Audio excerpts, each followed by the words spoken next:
Hi, hello everyone and welcome. My name is Susan Reynolds. I'm a project manager at Friends for Survival, and today we are honored to have Iris Bolton with us. And I'd like to introduce Marilyn Koenig, who is our executive director. So go ahead, Marilyn. I am delighted to have Iris Bolton with us. I'm going to give you kind of the formal bio first, but then I'm going to tell you a little bit about some of the memories I have of Iris.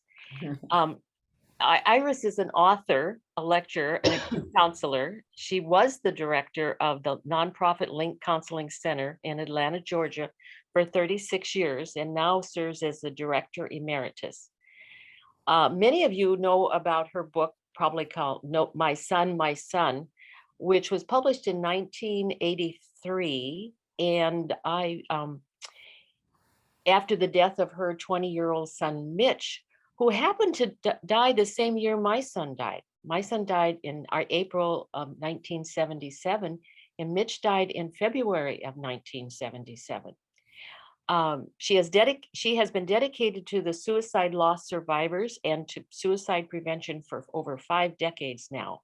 And I have some marvelous memories. I think we met, Iris, I think we met at an AAS conference back in the early 80s, maybe 82, right. 83, 84, maybe around that time. We went to there's a national conference for American Association of Suicidology. And there was just a few of us survivors who have had a suicide death and affected by a suicide death who were attending. And we sort of banded together in many ways because there was only a very few of us. And we begin to make our faces known. And it changed the whole trajectory of survivors and peer support groups and just resources for survivors, which I think in that day and age there was nothing. It was just a vacuum there was nothing for us. So that was the interesting thing. And one of my good memories, Iris has a wonderful, jovial, great husband called Jack. And I remember during the years when we were having conferences, and in one year, AS conference was actually at Atlanta, Georgia. And it's one of those conferences where Jack was part of a male quartet. What do we call it, Iris? I forgot. Barbershop quartet. And he and this barbershop quartet were our entertainment, and it was a wonderful time. And so over the years, we've become great friends. I mean, it's like, get a big hug from Jack when I see him. I hug Iris, and we just have been long-term friends for the past 40 years, Iris. Okay, more than 40 that. years. Yeah. So anyway, we're delighted to have her here today. And we're going to kind of go through some history and some of the great resources that Iris has been inspired to write for every survivor, and kind of what her life has been like, and where she is now. So with that, Iris, tell us a little bit about Mitch and how your family and you responded at that time when I think you, like myself, were pretty much blindsided by the suicide death of our sons. Absolutely. Well, Marilyn, it's so good to see you, even on Zoom. And I'm just delighted we have this time together. Um, I, I remember 1977, I was rearing 4 sons with my husband, Jack, and we thought life was just wonderful. We were blessed with all kinds of good things going on in our lives. And a girlfriend that had been dating Mitch for about a year and a half broke up with him. And I think that began his demise in a sense. He didn't know how to handle that. Nobody had ever said no to him. He was charming, good looking, every girls just flocked around, but he'd chosen this one girl and she decided to date other people and he just didn't know how to handle that.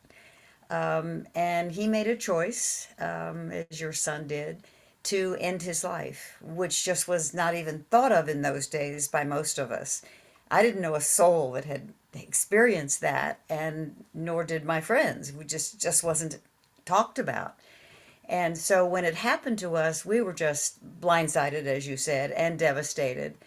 And I had been in therapy for probably 2 months when this happened. And so somebody called my therapist, and he came to our home and sat with us as our home filled up with friends and family who had heard about what had happened.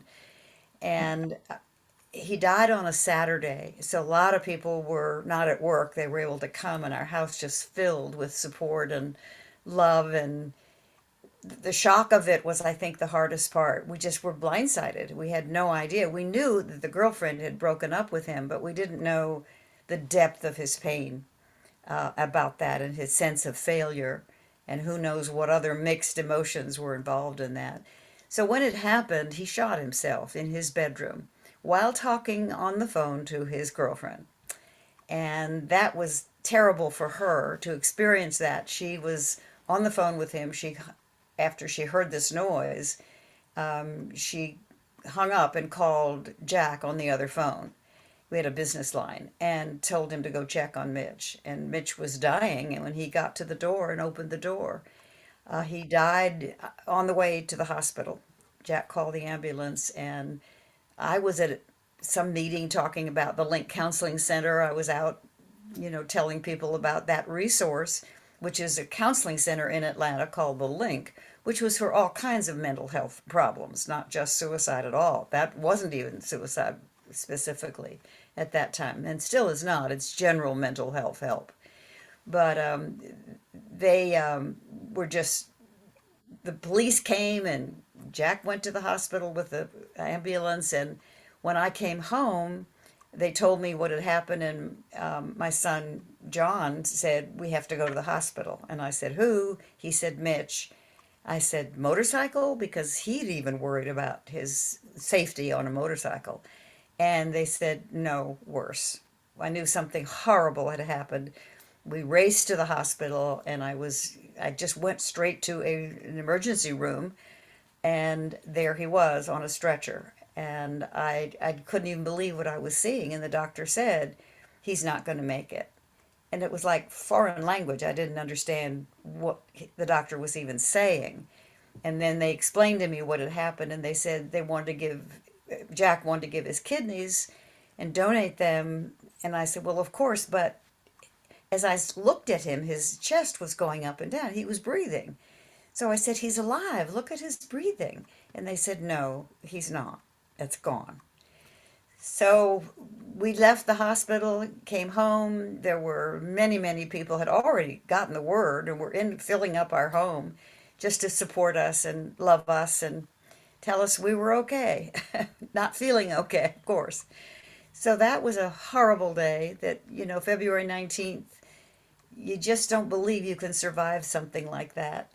And I want to tell you one thing and jump ahead just a minute, because I think this is important and I may forget to tell you later. But now, on the anniversary of the day that Mitch died, that horrible day, we had to turn it into something better than that day. So what I do every year, and I've done this for 43 years or something, 44, I'm not even sure what the years are now, which is a good thing. Used to count every single week, month, year. But what I decided to do was to take the money that I might have given him for his birthday or Christmas or some special occasion. To make that day a better day, I was going to give $100 away, and to a stranger. So I would go to the Goodwill or some store that I thought I would watch the people, and then I'd see a mother with a child or a baby, and I would go up to that person and say, "This day many years ago," or the first year was the first year, "I lost a son and he died, and I want to give you something that I might have given him, and to make my day feel good, I'm going to give you $100 if you will accept it, in honor of him and in honor of his life."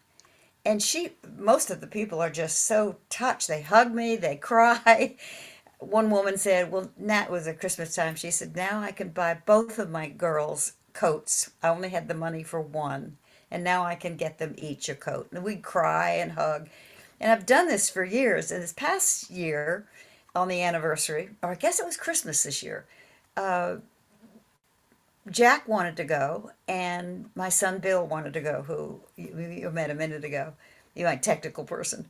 And we all went and we gave away a couple $100 we watched the people in the store and then we would go up to them. And this happened to be two Spanish speaking people. The one woman didn't understand. She finally understood and hugged me and cried. And then Bill went up to one of them and said, "This is my brother who died, and in honor of his life. And this day, to make it a special day, this is what we're doing for you." And everybody just, if they're so touched, we just become family all of a sudden. We never see these people again. For the first time ever, this Spanish man said, "What is your phone number? How do I get in touch with you?" We said, "It's not necessary." I'm sure he wanted to thank us some way. And it's such a joy. It is so much fun to do that. So that's kind of one of the ways we've handled this horror in our lives. I just had to jump ahead because I knew I might forget. And that has been such an important part of our life, my life. And now it looks like Jack and Bill will go every year. And then for Christmas, my son Bill decided what he would do was to give Jack and me each a couple of $100 to give away. And then we all went back again to Goodwill or a store and found some more people. And Bill was a good spotter. He'd say, "How about that couple over there? How about that mom and baby?" So it's been a way to make meaning out of that day instead of just thinking of how horrible it was. It took a few years to get there. I used to buy myself something on that day to make me feel better, and that didn't really work. But giving away money to people who you think might need it, they might not, but just the act of kindness, just that somebody said, "That's an act of kindness." And in the no, I guess it was the drugstore this past Christmas, we were giving it to somebody, and another woman in the next aisle said, "Oh, am I witnessing an act of kindness?" And, "Oh, let me take a picture." I said, "Oh, no, no, please don't take a picture. We do this very low key. It's in honor of our son, and please don't take a photograph." So she didn't. She calmed down. So that was kind of funny. But the other boys were devastated as well. They couldn't imagine. We're all a close family. We had four sons. And we were close and loved to do things together. We rode horses. We had horses in our backyard. I teached riding, taught riding at the, I teached it. I taught riding at the same, and we had 3.5 acres on our property and a little tiny barn with a stream back there. So I would teach other children how to ride ponies and horses. These were big, pretty big horses.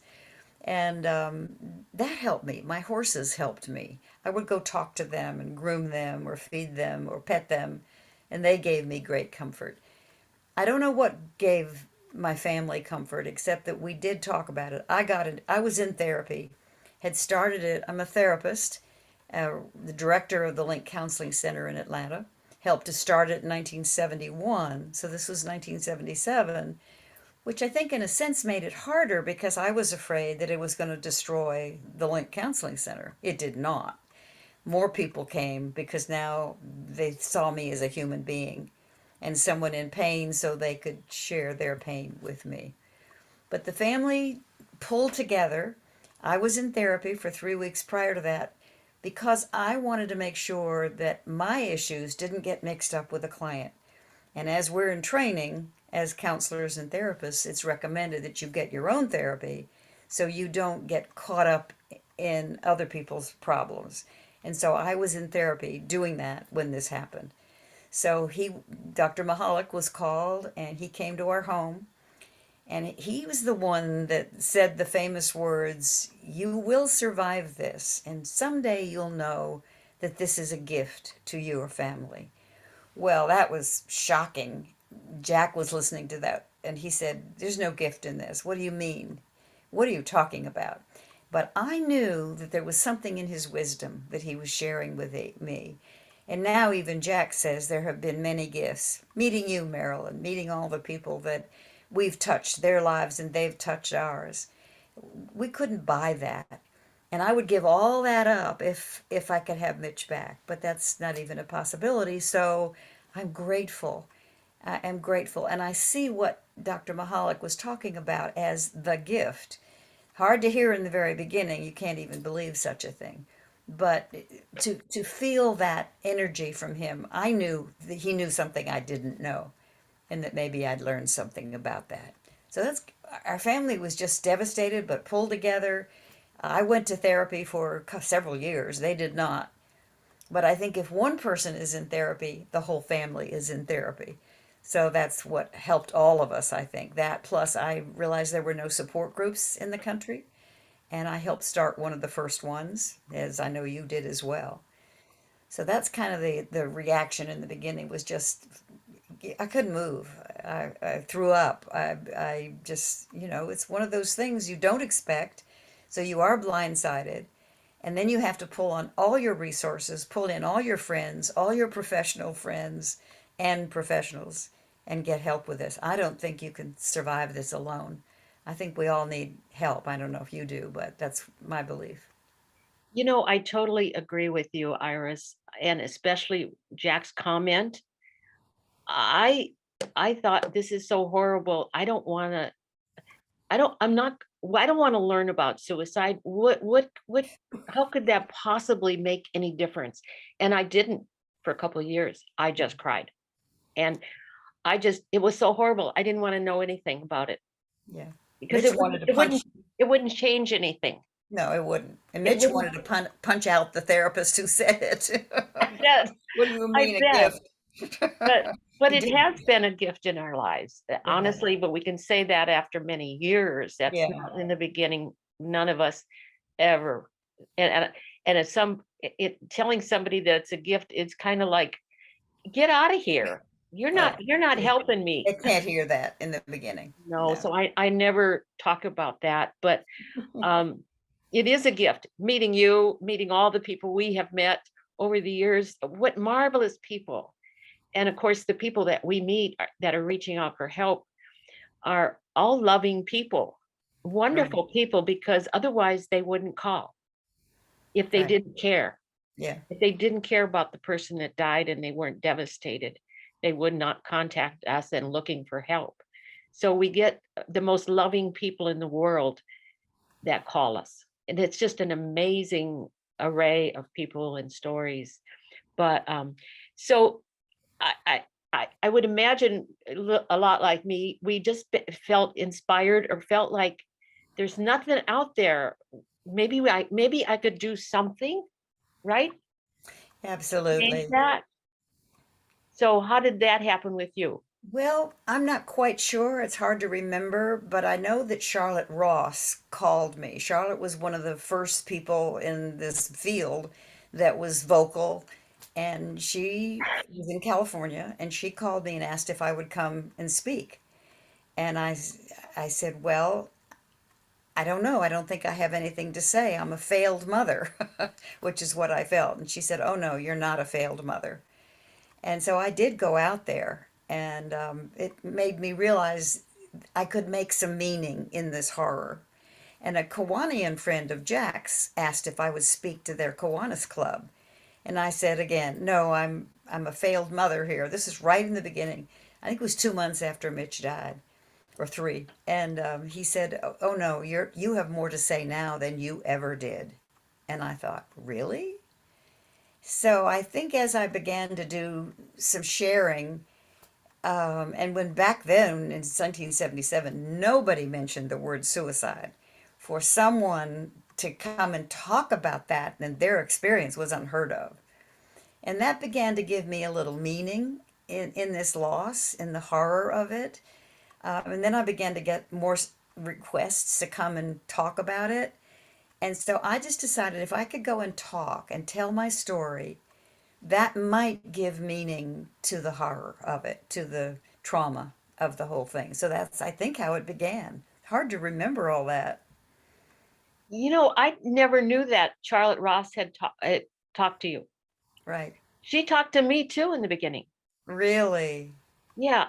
Well, she had been in Sacramento at a statewide parent teacher, no, parent participation, I don't know what, PTA conference. And I had read in the paper about her talking about suicide and suicide prevention. Mhm. And I clipped out that piece of paper and I put it on my desk. And like a year or two later, when I got to thinking about how are we helping kids in high school that are depressed, because my son was in high school at the time when he died. And I picked up the phone and I called her. Oh, And then wow. she's the one that took me under her wing and got me going too. Isn't that amazing? I didn't know that. Yeah. I didn't know that How about you our either. lives have crossed. But anyway, so you went on to write some books. So I really want to talk about the books you've written because they are absolutely amazing. The first book you wrote was My Son, which is a classic. I mean, that is probably the first book that any survivor wrote about their Yeah. personal experience with suicide. Tell us a little bit about what inspired you to write that book. Well, it's like I had to. I mean, there wasn't a decision I'm going to write a book. It was just like, I need to express this. I need to help other people. People started coming to me after a suicide because I ran the Link Counseling Center and it was open all the time, and people began to hear my story and heard me speak, and they came to me with their pain, and a lot of it was about suicide. How do you survive that? So I began to realize that all these people needed something to put in their hands that they could refer to. And I needed to figure out what to say. So I began to write. And I didn't mean to write a book, I just meant to write to give it to other people so that they would have something to hold on to. That if I could survive and I'm being a counselor, then maybe they could survive. That was my hope. And I really think that's what happened. And my dad was a writer. He died at 95, and but he was a wonderful writer, and so he edited the book, and we had wonderful conversations. Um, where we had a little place, a little cabin at Lake Burton in the North Georgia mountains, and he and I would go out in this little rickety boat and sit out there in the water, and I would tell him my story and I would tell him about the issues, and we both took notes, and then I wrote and wrote and wrote and wrote. And he edited and edited. He's a good editor and a good writer, better than I ever could be. So he edited it. And then people wanted copies. And so we finally put it, he had written a couple of books himself.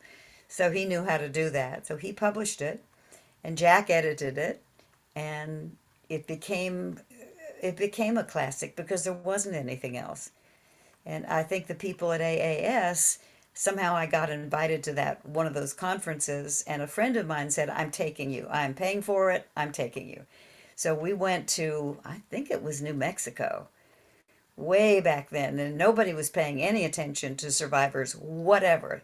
And I somehow, after that first year, I was asked to do a seminar and do one of the classes or courses. And so I did. I said I would do it, and they put my room way, way at the end of the hotel or the motel, because nobody's going to go to that, you know.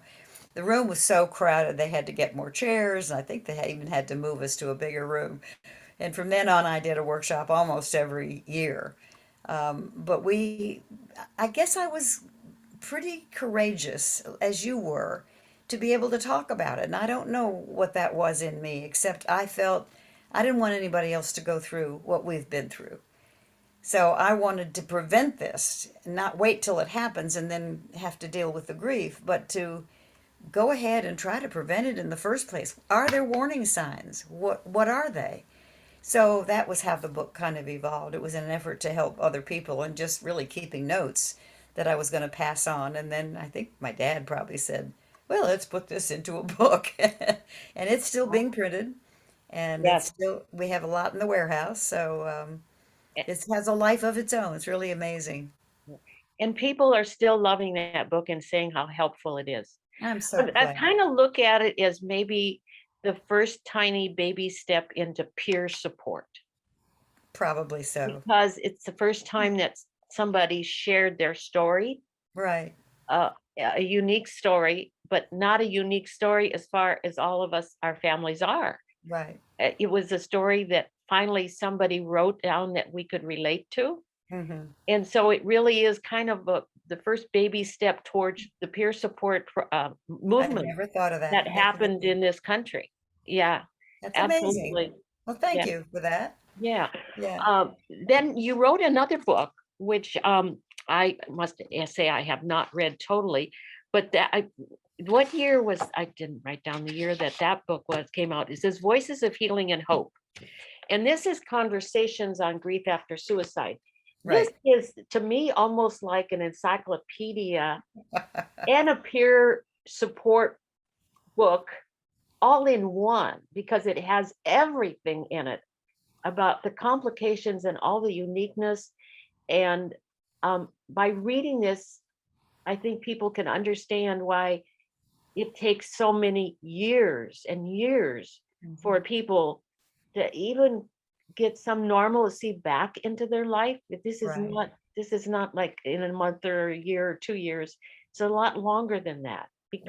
because it was a suicide.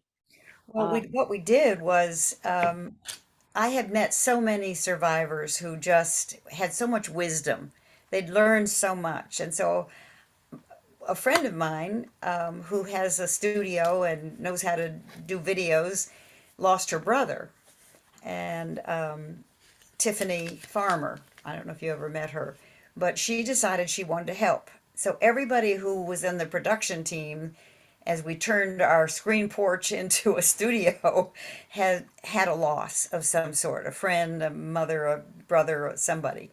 And so we interviewed 30 people from the Lynx survivor groups and different people that I knew to tell their story. So we would set up, the screen porch was enclosed by then, and we set up a studio with all the professional lights and the professional cameras, and I interviewed, and she filmed all these people. So 30 people tell their story in that book. And the book is mainly a verbatim of what they said. So if you want to get the video, you can get that free of charge. You don't have to buy the whole book. I'm all about giving away resources. That's not the way you make money to print another one, but that's okay. That's my joy. But it's really amazing, and you can get it online. And I think you'll have resources at the end of the program today of how to do that, so I won't look that up at the moment. But it was a joy to do that, and people have loved it. And in the book, I put some of my favorite stories or my favorite quotes or favorite poems. In a speech, I'll share something like, "These days are the winter of the soul, but spring comes and brings new life and beauty because of the growth of the roots in the dark." That was my Aunt Jill, really Jack's Aunt Jill, but I took her over. She wrote that, and I loved it. It's in all my books, I think.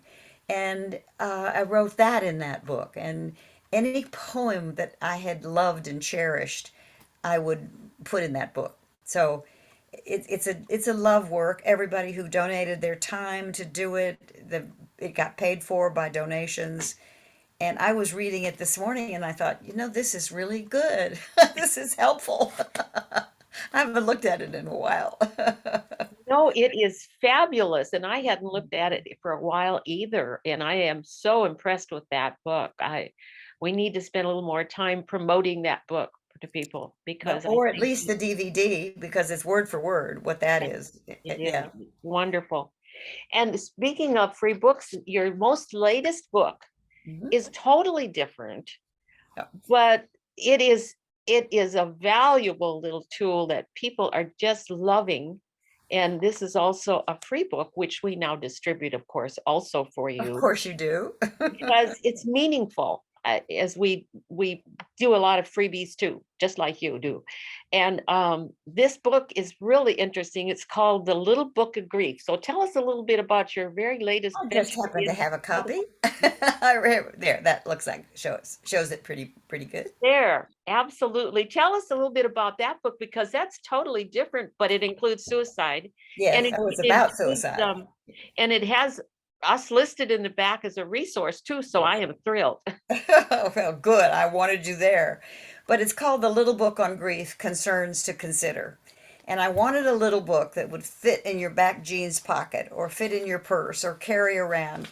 And the ears get dogged because people love to do it. There's artwork in it as well that my niece did, which is, let's see, can you see that? Yes. Uh-huh. I'm not very good about showing that. No, There. that's great. But she did some beautiful artwork that kind of sets the different stages.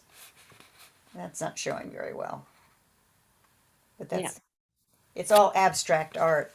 And I started getting the issues that are really important to deal with, like shame and guilt and just so many of the issues that we struggle with for years and years.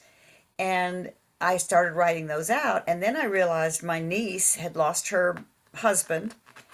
He had cancer. And then, let's see, her mother died within 3 months. I think the mother died first, and then her husband died.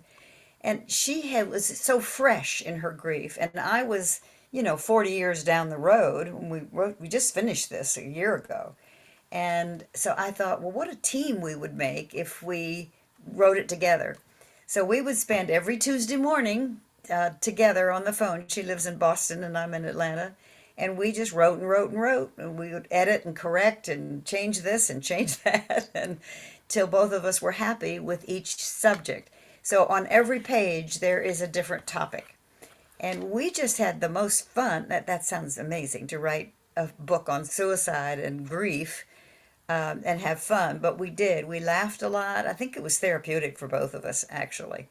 And we're smart enough to know that. So it was a labor of love. And we just signed it by Iris and Kit. We don't have last names on there. It just says Iris and Kit.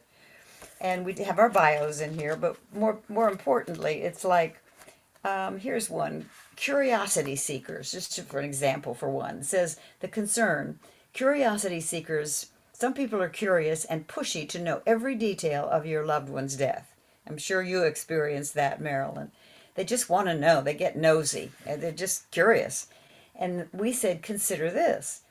Steer clear of these people. You can share as much or as little as you choose. Know that you do not need to be coerced into saying anything that makes you uncomfortable.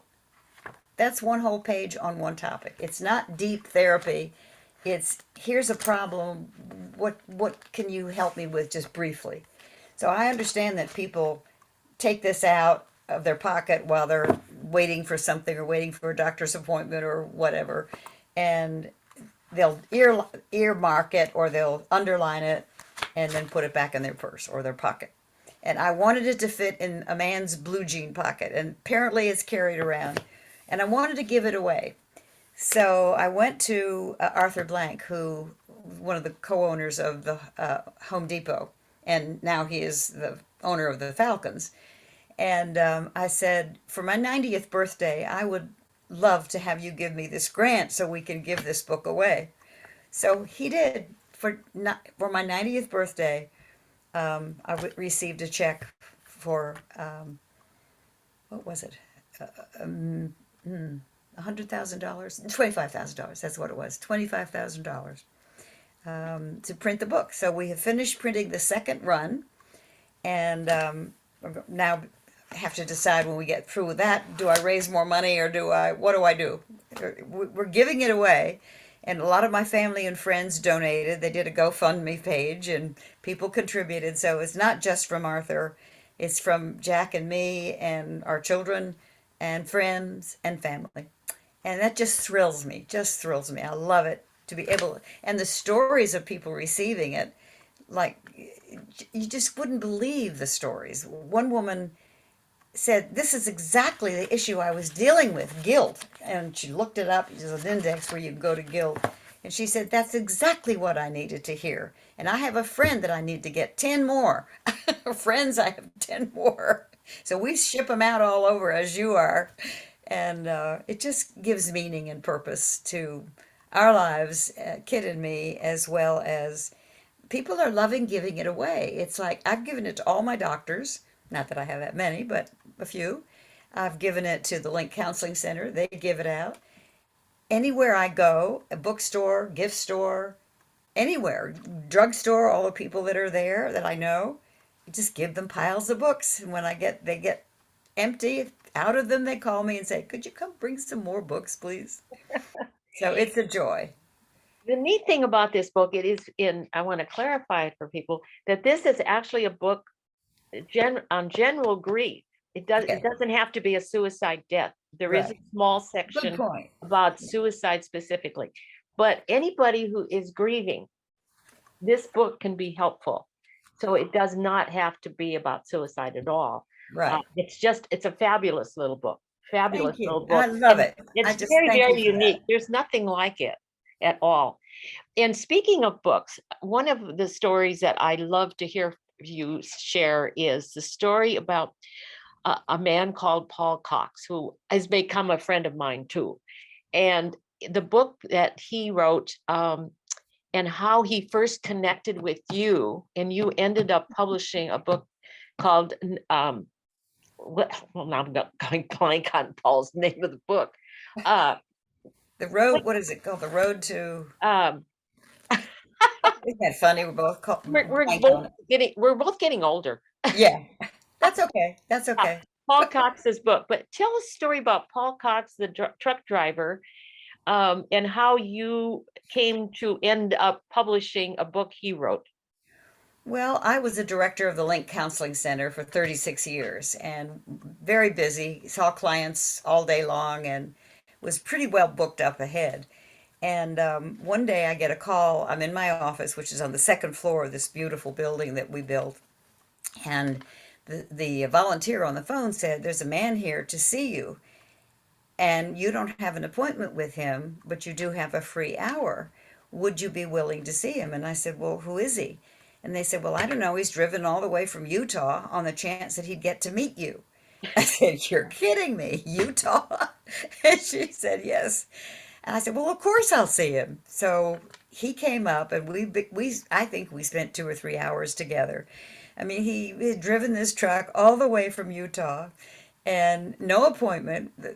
Nobody could believe he would do that in the first place, but he did, and we hit it off really well. Turns out he would deliver something in his truck, and then while he was spending the night that night to go do another delivery the next day, he would rig up a desk on his steering wheel of this huge truck, and he would rig up a light, and he would write stream of consciousness, no paragraphs, just straight through. And it was by a man, and most men don't write anything about their experience with suicide. They just don't do it. And so here was a man sharing his intimate thoughts, and I just thought, oh, this has got to be shared. It's just got to be shared. So I gave it to Jack to read, and he said, if we could break this up into paragraphs and I could edit it, I think it would be a wonderful book. So that's what we did. And Jack edited it and worked on it and worked on it and published it. And Paul was just so thrilled, and we were thrilled because it was a male point of view, and we hadn't seen much of that before. So we're still friends. I think he has it published somewhere else now, and it's going, I think it still sells quite well.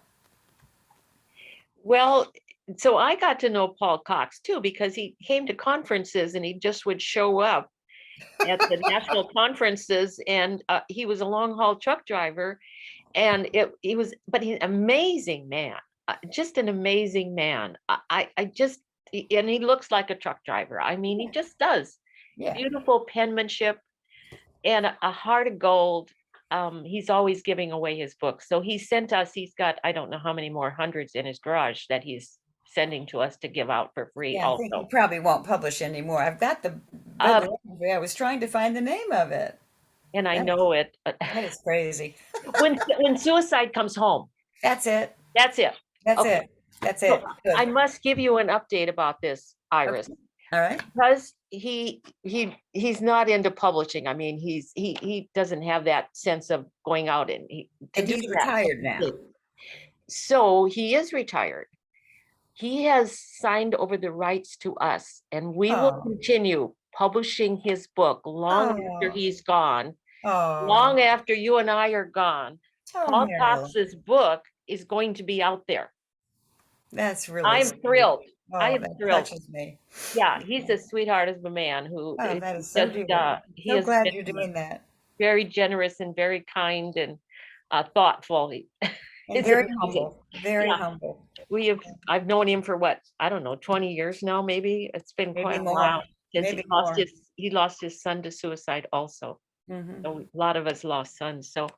Um, so do you have any other special memories of any other survivors or something special you'd like to share, or um, anything else, Iris, in your Well, lifetime?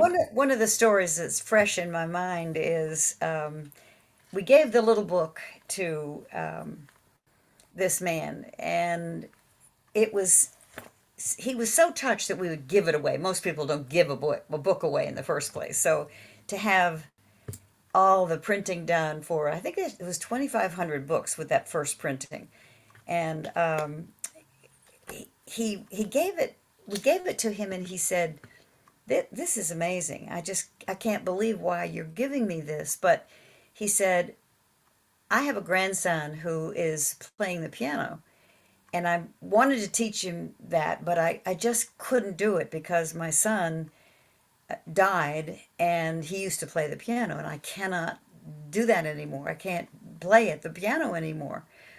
And I said, "Well, it seems to me that you want to teach your grandson the piano, and you have some unfinished business with the death of your son. I'm wondering if this little book would be helpful to you." That's how I ended up giving it to him in the first place. And he said, "Oh, yes, that would be wonderful."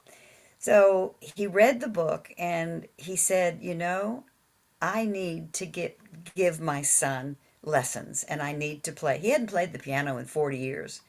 He said, "I need to give my son, my little son," now I guess it was his grandson actually, now that I'm saying it, and he said, "I just need to teach him how to play the piano, and I think I can do that now." So apparently his wife was involved in somehow encouraging him to read the book, and so he said, "I'm going to play the piano again." So the next time I talked to him, he was playing the piano again, and he'd given the book to his little grandson and showed him what somebody else had gone through and the pictures, the artwork in it, which didn't mean much to the little grandson, but I think he was about 2 or 3 years old. But the little boy began to play, and the grandfather played, and they were teaching each other, really, in a sense. It was such a beautiful story. I was so thrilled that this little book had something to do with the healing of this man and changing his life. So that was one story.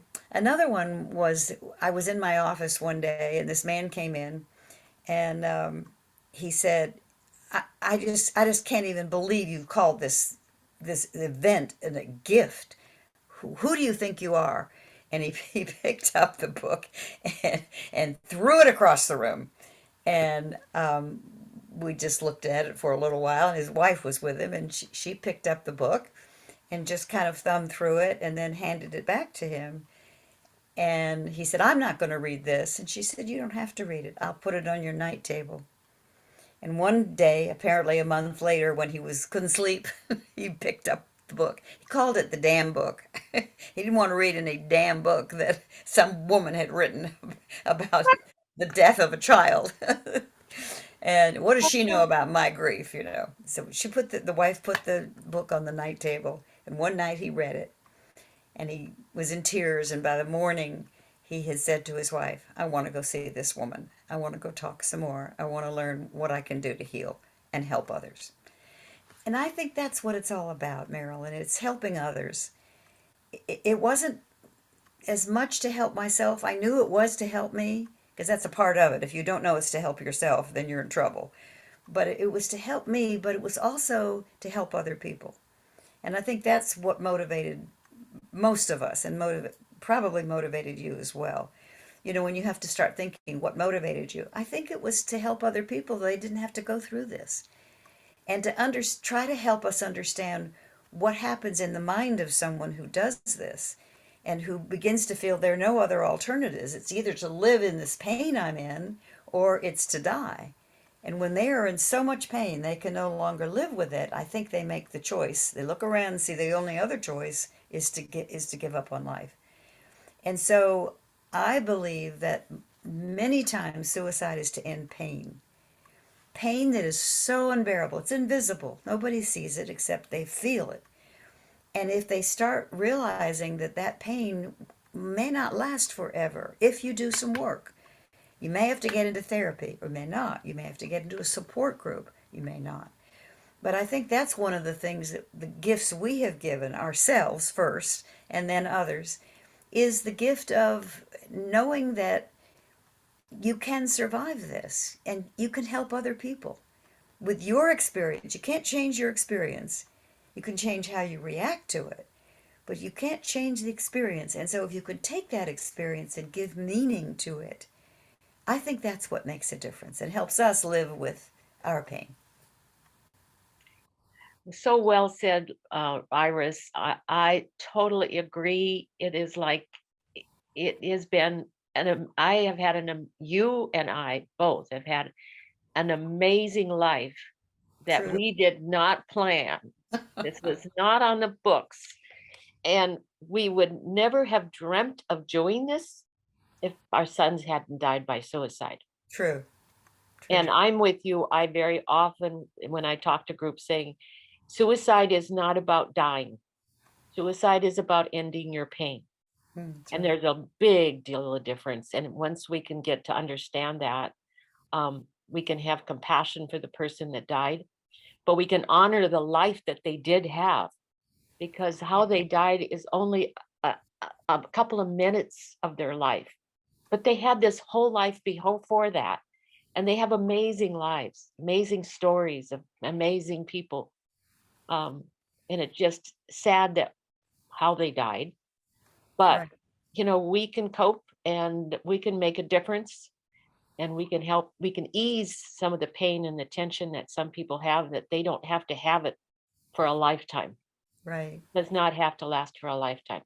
You can get to a place that of some peace and some normalcy again, and some joy in your life, Oh, and absolutely. begin to enjoy your family that you may have left, and the friends that you have, or the life that you've been given, your own life. And I know we're And about out of time, but it's we helpful to are. have these things in mind as you go through this journey. One is tell your story.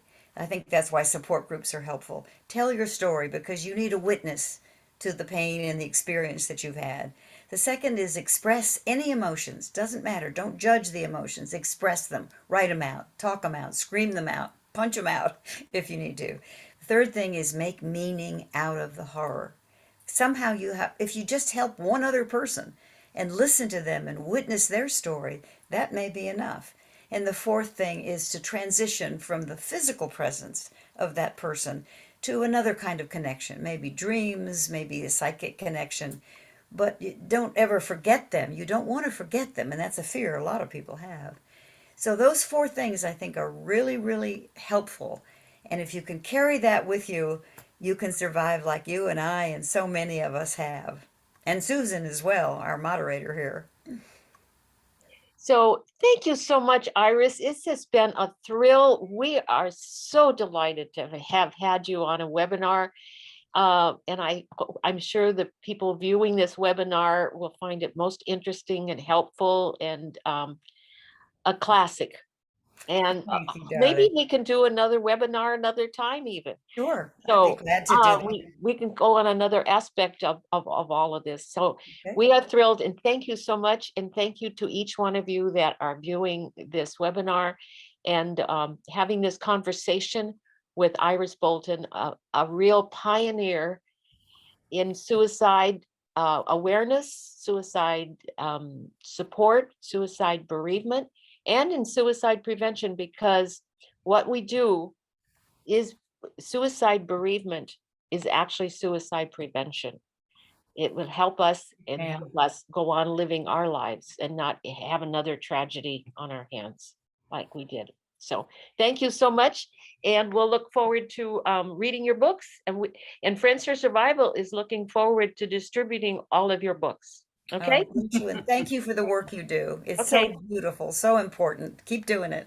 Thank you, Iris. Love Thank you. You.